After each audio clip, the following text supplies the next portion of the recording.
آج صدقہ کیا ہوتا ہے؟ 5 روپے وائپر صاف، وہ وائپر لگانے والے کو پکڑا دیے، منت مانی ہوتی ہے، اللہ میرے ابا کو اٹیک ہوا ہے، ٹھیک ہو گیا تو بھائی کیا کرے، بھائی تباہی مچا دے گا تو بھائی ہیں، IMF کے قرضے اتار دے گا بھائی، ایک دم منت جو مانتے ہیں نا آج کل، اسٹائل کیسا ہوتا ہے.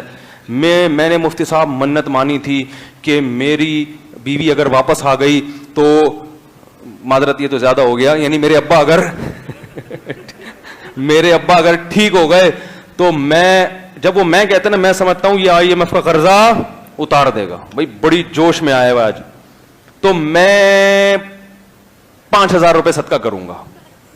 ابے تیری آمدن 20 لاکھ روپے ہے، 10 لاکھ روپے ہے، 5 لاکھ روپے ہے، تو تیرے لیے 5-10 ہزار کی کیا ویلیو ہے بھائی؟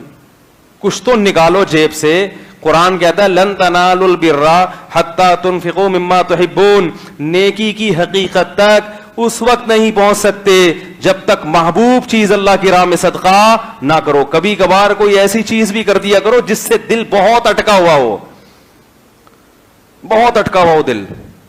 ہمیں بعض دفعہ دوست بڑے خاندانی، میں مدرسے میں تھا تو ہمارے ایک دوست تھے بڑے خاندانی، میں مدرسے میں آ گیا، وہ اسکول میں تھے مدرسے میں. انہوں نے کہا یار اب میں بالکل کنگلا ہوا کرتا تھا، مجھے گھر کی طرف سے تو پیسے ملتے تھے، جیب خرچی کو مڑا اڑو کے ختم کر دیتے تھے، بچاتا تھا نہیں، تو آخر میں پھر ایسے ہی گھوم رہا ہوتا تھا، پھر وہی پاپوں پہ.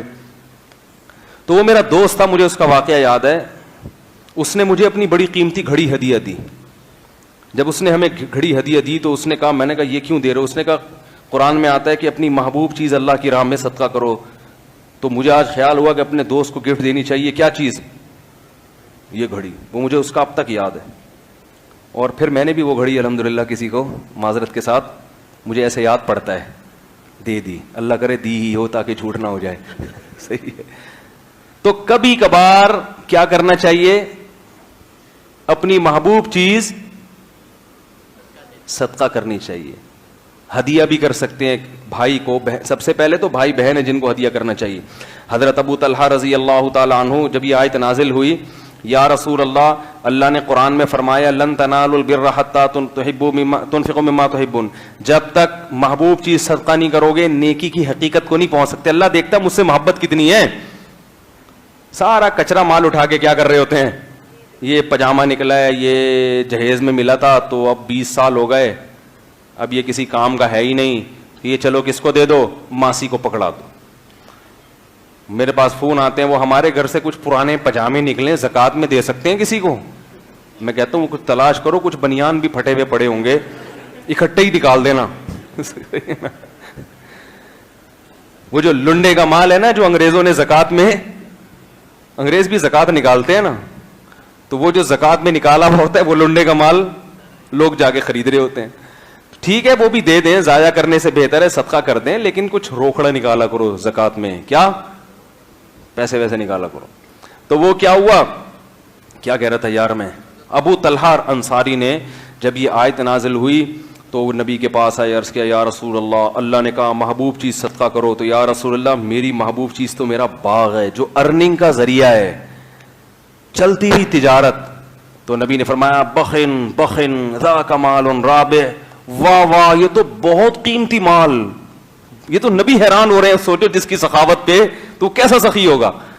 لیکن انہوں نے کہا یا رسول اللہ جب اللہ نے کہا ہے کہ محبوب چیز، تو محبوب تو پھر یہی ہے نا جس سے دل اٹکا ہوا ہے، پورا باغ ہے جو میری کمائی کا ذریعہ ہے، میں نے وہ صدقہ کیا. تو آپ لے لیں، وہ جس کو چاہے دے دیں.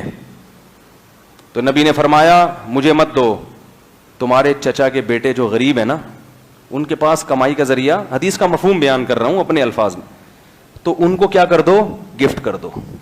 تو انہوں نے وہ باغ کس کو دے دیا؟ ابن الاعمام، اپنے کزنوں کو. آج کوئی کزن کو دے سکتا ہے؟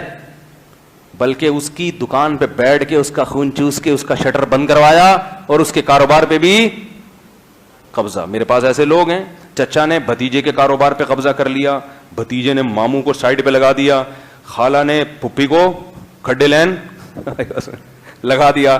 کاروبار میں کوئی رشتہ دار آئے تو اس کو پیچھے کر کر کے بیٹھ جاتے ہیں. کتنی بڑی. تو اپنے قریبی رشتہ داروں کو کبھی کبھار ایسا